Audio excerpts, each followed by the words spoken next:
ನಮಸ್ಕಾರ, ನೀವು ನೋಡ್ತಾ ಇದ್ದೀರಾ ಏಷ್ಯಾನೆಟ್ ಸುವರ್ಣ ನ್ಯೂಸ್. ನಾನು ಶಶಿಶೇಖರ್. ಇದು ಪೊಲಿಟಿಕಲ್ 360. ಈಗ ನರೇಂದ್ರ ಮೋದಿ 400 ಪಾರ್ ಅನ್ನುವ ಘೋಷಣೆಯನ್ನ ಮಾಡುವ ಮೂಲಕ ಚುನಾವಣಾ ಯುದ್ಧಕ್ಕೆ ಇಳಿದಿದ್ರು.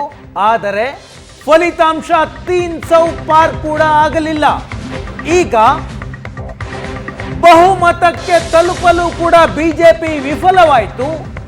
ಎನ್ಡಿಎ ಮೈತ್ರಿಕೂಟಗಳ ಪಕ್ಷಗಳೊಂದಿಗೆ ಸೇರಿ ಸರ್ಕಾರ ರಚನೆ ಮಾಡೋದಕ್ಕೆ ಬಿಜೆಪಿ ಮುಂದಾಗಿದೆ. ಈಗಷ್ಟೇ ಸುದ್ದಿ ಬರ್ತಾ ಇದೆ, ಜೂನ್ 8ಕ್ಕೆ ನರೇಂದ್ರ ಮೋದಿ 3ನೇ ಬಾರಿ ಪ್ರಧಾನಿಯಾಗಿ ಪ್ರಮಾಣ ವಚನ ಸ್ವೀಕರಿಸುವ ಸಾಧ್ಯತೆಯ ಬಗ್ಗೆ ಸುದ್ದಿ ಬರ್ತಾ ಇದೆ. ಶನಿವಾರ ಜೂನ್ 8ರ ಸಂಜೆ ರಾಷ್ಟ್ರಪತಿ ಭವನದಲ್ಲಿ ನರೇಂದ್ರ ಮೋದಿ 3ನೇ ಬಾರಿಗೆ ಪ್ರಧಾನಿಯಾಗಿ ಪ್ರಮಾಣ ವಚನ ಸ್ವೀಕರಿಸುತ್ತಾರೆ ಅನ್ನುವ ಸುದ್ದಿ ಈಗಷ್ಟೇ ಬರ್ತಾ ಇದೆ. ಈಗಾಗಲೇ ಜೆಡಿಯು ಮತ್ತು ಟಿಡಿಪಿ, ನಿತೀಶ್ ಕುಮಾರ್ ಮತ್ತು ಚಂದ್ರಬಾಬು ನಾಯ್ಡು ಎನ್ಡಿಎಗೆ ನಮ್ಮ ಬೆಂಬಲ ಅಂತ ಬಹಿರಂಗವಾಗಿ ಘೋಷಣೆ ಮಾಡಿದ್ದಾರೆ. ನಿತೀಶ್ ಕುಮಾರ್ ಬಹಿರಂಗವಾಗಿ ಹೇಳಿಲ್ಲ, ಬಟ್ ನಿತೀಶ್ ಕುಮಾರ್ ಆಪ್ತ ಕೆಸಿ ತ್ಯಾಗಿ ನಮ್ಮ ಬೆಂಬಲ ಬಿಜೆಪಿ ನೇತೃತ್ವದ ಎನ್ಡಿಎಗೆ ಅಂತ ಬಹಿರಂಗವಾಗಿ ಹೇಳಿದ್ದಾರೆ. ನಿತೀಶ್ ಕುಮಾರ್ ನಿನ್ನೆಯಿಂದಲೂ ಕೂಡ ಫಲಿತಾಂಶದ ಬಗ್ಗೆ ಒಂದೇ ಒಂದು ಪ್ರತಿಕ್ರಿಯೆಯನ್ನು ಕೊಟ್ಟಿಲ್ಲ. ಫಲಿತಾಂಶ ಬಂದ ನಂತರ ಲೋಕಸಭಾ ಚುನಾವಣೆಯ ವಿಚಾರವಾಗಿ ಒಂದೇ ಒಂದು ಟ್ವೀಟ್ ಮಾಡಿಲ್ಲ. ವಿಶ್ವ ಪರಿಸರದ ದಿನದ ಬಗ್ಗೆ ಟ್ವೀಟ್ ಮಾಡಿದ್ರು, ಟೋಟಲ್ ರೆವಲ್ಯೂಷನ್ ಡೇ ಬಗ್ಗೆ ಟ್ವೀಟ್ ಮಾಡಿದ್ರು, ಫಲಿತಾಂಶದ ಬಗ್ಗೆ ಟ್ವೀಟ್ ಮಾಡಿರಲಿಲ್ಲ. ಈಗಷ್ಟೇ ನಿತೀಶ್ ಕುಮಾರ್ ದೆಹಲಿಗೆ ಬಂದಿಳಿದಿದ್ದಾರೆ. ನಮ್ಮ ನೇತೃತ್ವದ ಸರ್ಕಾರ ಬರುತ್ತೆ ಅಂತ ಹೇಳಿದ್ದಾರೆ. ಸದ್ಯದಲ್ಲೇ ಸರ್ಕಾರ ನಮ್ಮದೇ ಬರುತ್ತೆ ಅಂತ ಹೇಳಿದ್ದಾರೆ. ಆ ಸರ್ಕಾರ ಎನ್ಡಿಎ ಜೊತೆಗ ಅಥವಾ INDIA ಜೊತೆಗ ನಿತೀಶ್ ಕುಮಾರ್ ಸ್ಪಷ್ಟವಾಗಿ ಹೇಳಿಲ್ಲ. ಆದರೆ ಬಿಜೆಪಿ ನೇತೃತ್ವದ ಎನ್ಡಿಎಗೆ ನಿತೀಶ್ ಕುಮಾರ್ ಬೆಂಬಲ ವ್ಯಕ್ತಪಡಿಸುವ ಸಾಧ್ಯತೆ ಇದೆ. ಜೂನ್ 8ನೇ ತಾರೀಕು ನರೇಂದ್ರ ಮೋದಿ 3ನೇ ಬಾರಿಗೆ ಪ್ರಧಾನಿಯಾಗಿ ಪದಗ್ರಹಣ ಮಾಡ್ತಾರೆ ಅನ್ನುವ ಸುದ್ದಿ ಬರ್ತಾ ಇದೆ. ಬಿಜೆಪಿ ಸ್ವಂತ ಬಲದ ಮೇಲೆ 240 ಸ್ಥಾನಗಳನ್ನು ಗೆದ್ದಿದೆ. ಅಧಿಕಾರಕ್ಕೆ ಬರಬೇಕು ಅಂದ್ರೆ ಮ್ಯಾಜಿಕ್ ನಂಬರ್ 272. INDIA 234 ಸ್ಥಾನವನ್ನ ಗಳಿಸಿದೆ. 27 ಪಕ್ಷಗಳ ಮೈತ್ರಿಕೂಟ, ಎನ್ಡಿಎ ಮೈತ್ರಿಕೂಟ 292 ಸ್ಥಾನ ಇದೆ. ಕಂಫರ್ಟಬಲ್ ಮಾರ್ಜಿನ್ ಇದೆ. ಆದರೆ ಎನ್ಡಿಎ ನಾಯಕರು ಎಲ್ಲರೂ ಕೂಡ ಬಿಜೆಪಿಯನ್ನ ಸಪೋರ್ಟ್ ಮಾಡ್ತಾರಾ ಅನ್ನುವ ಪ್ರಶ್ನೆಗಳಿದ್ವು. ಈಗ ನಿಚ್ಚಳ ಆಗ್ತಾ ಇದೆ. ಮೋದಿ 3ನೇ ಬಾರಿಗೆ ಪ್ರಮಾಣ ವಚನ ಸ್ವೀಕರಿಸುವ ದಿನ ನಿಗದಿಯಾಗಿದೆ. ಜೂನ್ 8ಕ್ಕೆ ಮೋದಿ ಪ್ರಮಾಣ ವಚನ ಸ್ವೀಕರಿಸಲಿದ್ದಾರೆ ಅಂತ ರಾಷ್ಟ್ರೀಯ ಮಾಧ್ಯಮಗಳು ವರದಿ ಮಾಡ್ತಾ ಇದ್ದಾವೆ. ಇವತ್ತು ಬೆಳಗ್ಗೆ ಅಷ್ಟೇ ನರೇಂದ್ರ ಮೋದಿ 11 ಗಂಟೆಗೆ 17ನೇ ಲೋಕಸಭೆಯ ಕೊನೆಯ ಸಂಪುಟ ಸಭೆಯನ್ನು ನಡೆಸಿದ್ರು. ಆ ಸಭೆಯಲ್ಲಿ ಮೋದಿಯವರಿಗೆ ಅಭಿನಂದನೆ ತಿಳಿಸುವ ನಿರ್ಣಯವನ್ನು ತೆಗೆದುಕೊಳ್ಳಲಾಯಿತು. ಅದಾದ ನಂತರ 17ನೇ ಲೋಕಸಭೆಯನ್ನ ವಿಸರ್ಜಿಸುವ ನಿರ್ಣಯವನ್ನು ತೆಗೆದುಕೊಂಡು ಆ ನಿರ್ಣಯವನ್ನ ರಾಷ್ಟ್ರಪತಿಗಳಿಗೆ ಕಳಿಸಿಕೊಡಲಾಗುತ್ತೆ. ಜೂನ್ 8ಕ್ಕೆ ನರೇಂದ್ರ ಮೋದಿ ಪ್ರಮಾಣ ವಚನ ಸ್ವೀಕರಿಸುತ್ತಾರೆ ಅನ್ನುವ ಮಾಹಿತಿ ಸಿಗ್ತಾ ಇದೆ. ನರೇಂದ್ರ ಮೋದಿಯವರ ಮನೆಯಲ್ಲಿ ಅಮಿತ್ ಶಾ, JP ನಡ್ಡಾ ಸೇರಿದಂತೆ ಹಲವು ನಾಯಕರ ಜೊತೆ ಸಭೆಯಾಗಿದೆ. ಸಂಪುಟ ಸಭೆಯ ನಂತರ ಜೂನ್ 8ನೇ ತಾರೀಕು ಸರ್ಕಾರ ರಚಿಸುವ ಬಗ್ಗೆ ನಿರ್ಧಾರ ತೆಗೆದುಕೊಳ್ಳಲಾಗಿದೆ. ಎನ್ಡಿಎ ಕೇಂದ್ರದಲ್ಲಿ ಸರ್ಕಾರ ರಚನೆ ಮಾಡಬೇಕು ಅಂತ ಅಂದ್ರೆ ತೆಲುಗು ದೇಶಂ ಪಾರ್ಟಿ ಎನ್ಡಿಎ ಬೆಂಬಲಕ್ಕೆ ನಿಲ್ಲಬೇಕು. ಟಿಡಿಪಿ ಮುಖ್ಯಸ್ಥ ಚಂದ್ರಬಾಬು ನಾಯ್ಡು ಇವತ್ತು ಪತ್ರಿಕಾಗೋಷ್ಠಿಯನ್ನ ನಡೆಸಿ ಬಹಿರಂಗವಾಗಿ ನಮ್ಮ ಬೆಂಬಲ ಎನ್ಡಿಎ ಮೈತ್ರಿಕೂಟಕ್ಕೆ ಅಂತ ಘೋಷಣೆ ಮಾಡಿದ್ದಾರೆ.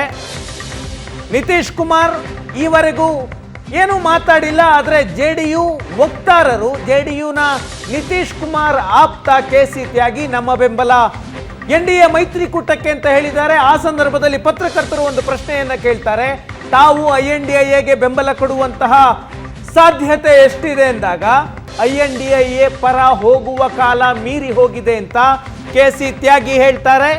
ಮೋದಿ ಜೂನ್ 8ನೇ ತಾರೀಕು ರಾತ್ರಿ 8 ಗಂಟೆಗೆ ಪ್ರಮಾಣ ವಚನ ಸ್ವೀಕರಿಸ್ತಾರೆ ಎನ್ನುವ ಮಾಹಿತಿ ಬರ್ತಾ ಇದೆ.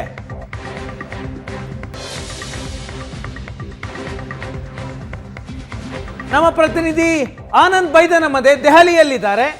ದೆಹಲಿಯಲ್ಲಿ ನೂತನ ಸರ್ಕಾರದ ರಚನೆಯ ಬಗ್ಗೆ ವರದಿ ಮಾಡೋದಕ್ಕೆ ಆನಂದ್ ಬೈದನಮನೆ ದೆಹಲಿಯಲ್ಲಿದ್ದಾರೆ. ಆನಂದ್, ಜೂನ್ 8ರ ಸಂಜೆ 8 ಗಂಟೆಗೆ ಅನ್ನುವಂತಹ ಸುದ್ದಿ ಬರ್ತಾ ಇದೆ. ರಾಷ್ಟ್ರಪತಿಗಳಿಗೆ ಬೆಂಬಲ ಪತ್ರವನ್ನ NDA ಮಿತ್ರ ಪಕ್ಷಗಳು ಯಾವಾಗ ಕೊಡುವ ಸಾಧ್ಯತೆ ಇದೆ? NDA ವಲಯದಲ್ಲಿ ಏನೆಲ್ಲ ಬೆಳವಣಿಗೆಗಳಾಗ್ತಾ ಇದೆ ಆನಂದ್?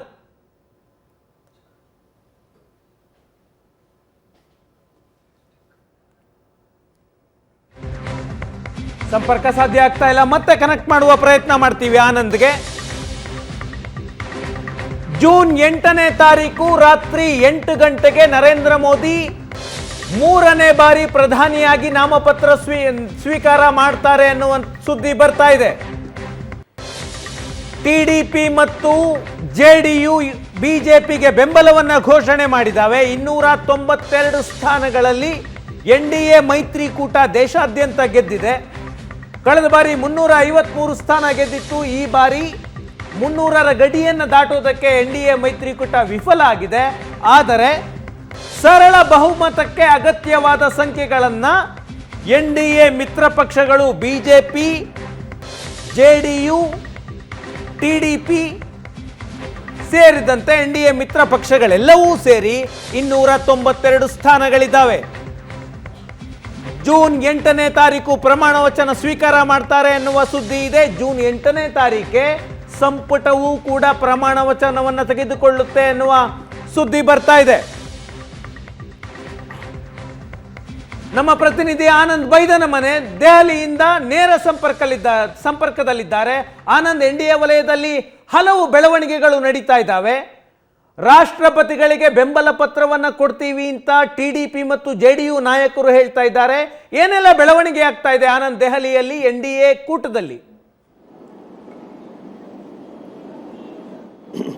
ಶಶಿ, ಸಾರ್ವತ್ರಿಕ ಚುನಾವಣೆಯಲ್ಲಿ ಅತಿದೊಡ್ಡ ಪಕ್ಷವಾಗಿ ಹೊರಹೊಮ್ಮಿರತಕ್ಕಂಥ ಬಿಜೆಪಿ NDA ಮೈತ್ರಿಕೂಟದೊಂದಿಗೆ ದೇಶದಲ್ಲಿ ಮತ್ತೊಂದು ಬಾರಿ ಅಧಿಕಾರವನ್ನ ನಡೆಸಲಿಕ್ಕೆ ಬೇಕಾಗಿರ್ತಕ್ಕಂಥ ತಯಾರಿಯನ್ನು ಮಾಡ್ತಾ ಇದೆ.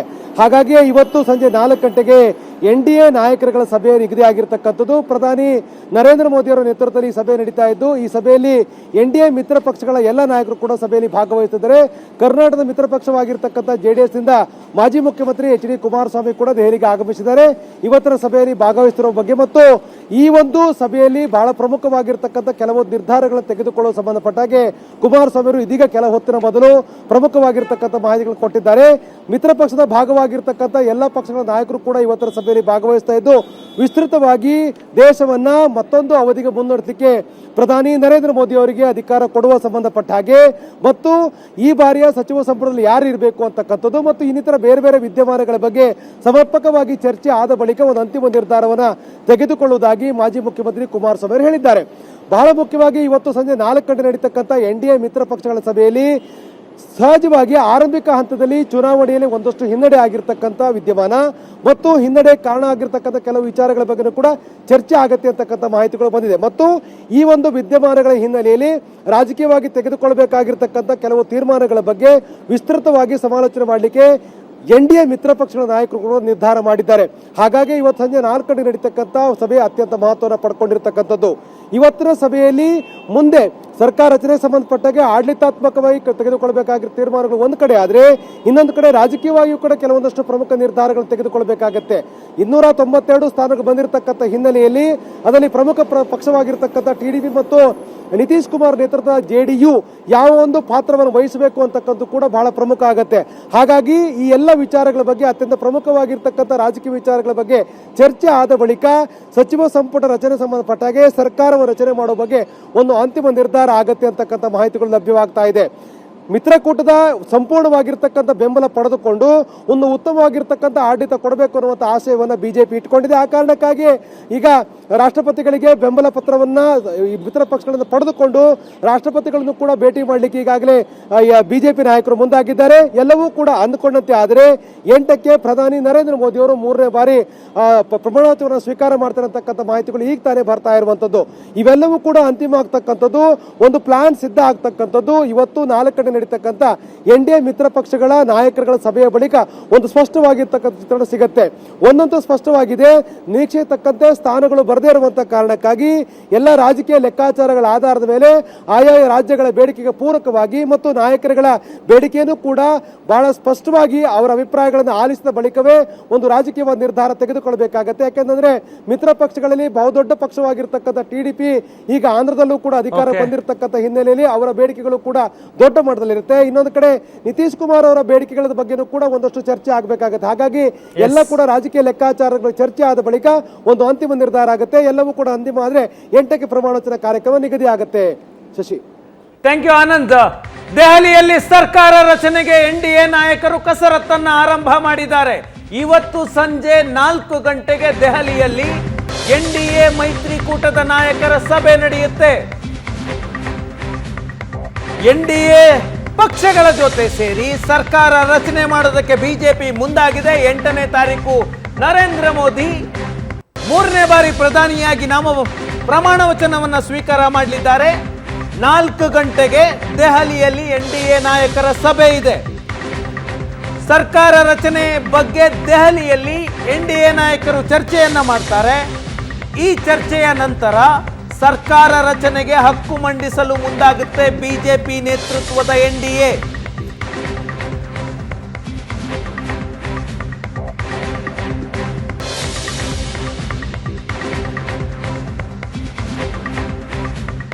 ಮೂರನೇ ಬಾರಿ ಅಧಿಕಾರದ ಗದ್ದುಗೆಯನ್ನ ಏರೋದಕ್ಕೆ ಬಿಜೆಪಿ ನಾಯಕರು ಈ ಬಾರಿ NDA ಮಿತ್ರ ಪಕ್ಷಗಳ ಜೊತೆ ಸೇರಿ ತಂತ್ರಗಾರಿಕೆಯನ್ನ ಮಾಡ್ತಾ ಇದ್ದಾರೆ.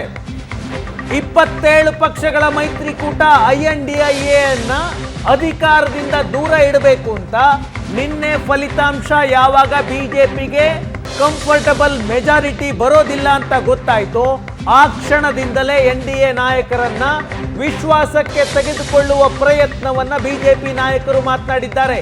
ಎಲ್ಲ ನಾಯಕರಿಗೂ ಕೂಡ ಖುದ್ದಾಗಿ ಅಮಿತ್ ಶಾ ಫೋನ್ ಮಾಡಿ ದೆಹಲಿಗೆ ಬರಬೇಕು ಅಂತ ಮನವಿಯನ್ನ ಮಾಡಿದ್ರು. ಈಗ ಎಲ್ಲ NDA ನಾಯಕರು ದೆಹಲಿಯನ್ನ ತಲುಪಿದ್ದಾರೆ. TDP ಮುಖ್ಯಸ್ಥ ಚಂದ್ರಬಾಬು ನಾಯ್ಡು, ಪವನ್ ಕಲ್ಯಾಣ್, ಬಿಹಾರದ CM ನಿತೀಶ್ ಕುಮಾರ್ ಫಲಿತಾಂಶ ಬರುವುದಕ್ಕೆ ಮುನ್ನ ದಿನ ದೆಹಲಿಯಲ್ಲಿ ನರೇಂದ್ರ ಮೋದಿ ಅವರನ್ನ ಭೇಟಿಯಾಗಿ ಚರ್ಚೆಯನ್ನ ನಡೆಸಿದ್ರು. ಮಾಜಿ CM ಕುಮಾರಸ್ವಾಮಿ ಈಗಾಗಲೇ ದೆಹಲಿಯನ್ನ ತಲುಪಿದ್ದಾರೆ.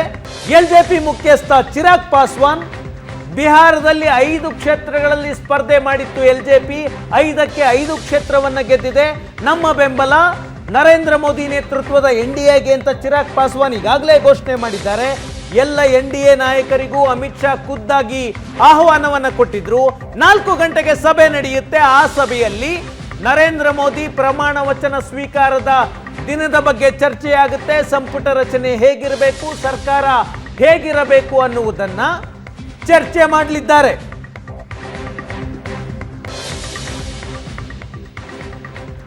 ಒಂದು ಬ್ರೇಕ್ ತೆಗೆದುಕೊಳ್ತೀನಿ. ಬ್ರೇಕ್ನ ನಂತರ ದೆಹಲಿಯಲ್ಲಿ ಇನ್ನಷ್ಟು ಬೆಳವಣಿಗೆಗಳಾಗ್ತಾ ಇದೆ. INDIA ನಾಯಕರ ಸಭೆಯೂ ಕೂಡ ಇವತ್ತು 6 ಗಂಟೆಗಿದೆ.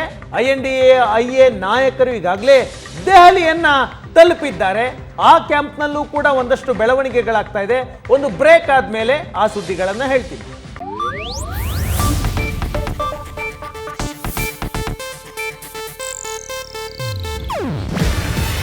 ಇದು ಏಷ್ಯಾನೆಟ್ ನ್ಯೂಸ್ ನೆಟ್ವರ್ಕ್ ಪ್ರಸ್ತುತಿ.